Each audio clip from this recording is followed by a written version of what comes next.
好多係以前嘅河谷啊、平地啊，其實喺水底下邊浸晒，好少陸地嘅香港。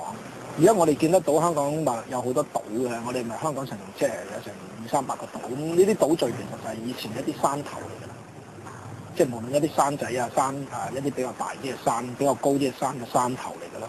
咁啊形成有啲島啊咁樣。即係而家即係見到嗰啲水晶嗰啲嗰類都係石英嚟㗎。係啊，不過嗰啲就清啲通透啲，即係雜質比較少啲。佢連石頭都係嗰啲石頭。我有看，係因為今日都傾埋。原先係一大片樹林，而家變成咁樣。馬屎洲因為有保育同教育價值，而被政府列為特別地區加以保護。半年前開始，島上忽然多咗個地盤，水泥搭建嘅地台、石級同埋圍牆陸續出現。全香港可以俾大家去到接觸沉積岩嘅地方，其實亦都唔係太多。而且呢度亦都係相對交通較方便嘅地方。如果連呢個地方都變成好似對面大美督尼燒嘢食嘅話，咁呢度係咪失去咗個原先嘅一個特別地區嗰個用意咧？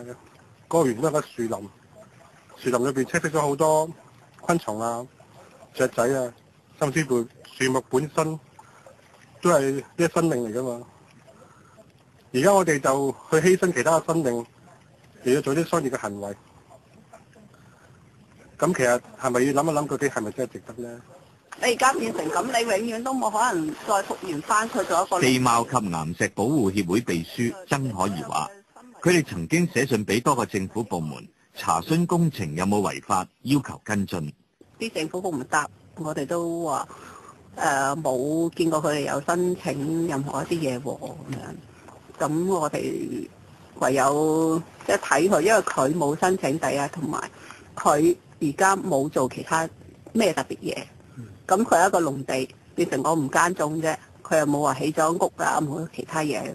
咁你唯有就靜觀其變咯。直至5日前，大埔地政署終於採取行動，清拆違法興建嘅圍牆。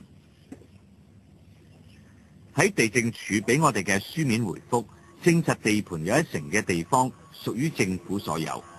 違法嘅建築物亦都清拆晒，至於其餘施工部分就交由有關部門跟進。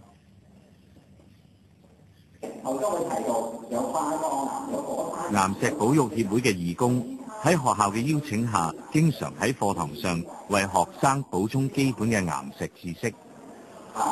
究竟我哋香港有邊幾種嘅岩石咧？有冇同學可以回應我呢條問題？由05年開始，中學地理會考課程刪除原有嘅岩石同海岸部分，改為討論具爭議性嘅議題，好似地球暖化同埋三峽工程等等。我會預期咧，即係佢哋一班係方7嘅學生咧，應該地理知識啊，或者係呢方面知識應該會係比我想象係會多嘅。咁我覺得原因就係即係班同學咧係未對呢個課題係有所接觸咯。未聽講咗之前咧，我都係對呢啲方面唔清楚，即係好似知啲唔知啲咁。今次係我第一次見到一啲六角形岩石嘅相咯，咁我覺得係好新奇啊，因為比較少見呢啲嘢。我都係而家先知，同即係因為上堂都好少機會講呢啲。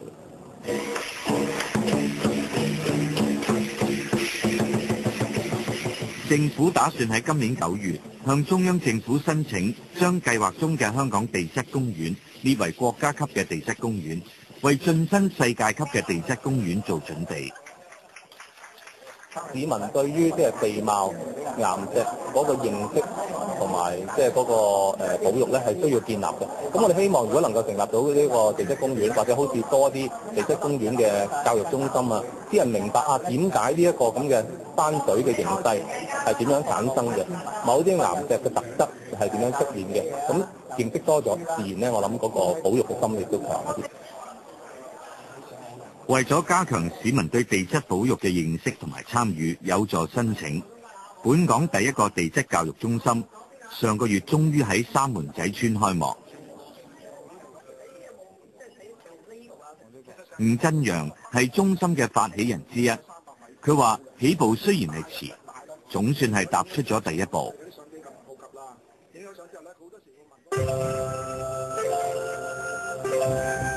作為一個世界級嘅地質公園嘅時候咧，其實有好多規範要求，即係唔係話做咗係得個名咯。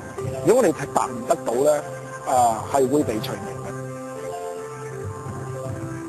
我期望其實就係話喺將來嘅發展，我哋首先一定要考慮得到我哋要照顧翻地質遺址或者地質有價值嘅地方，我哋將呢個地方盡量咧係留翻喺度，咁俾我哋嘅市民同埋即係將來我哋嗰啲子孫可以睇得到同埋認知得到。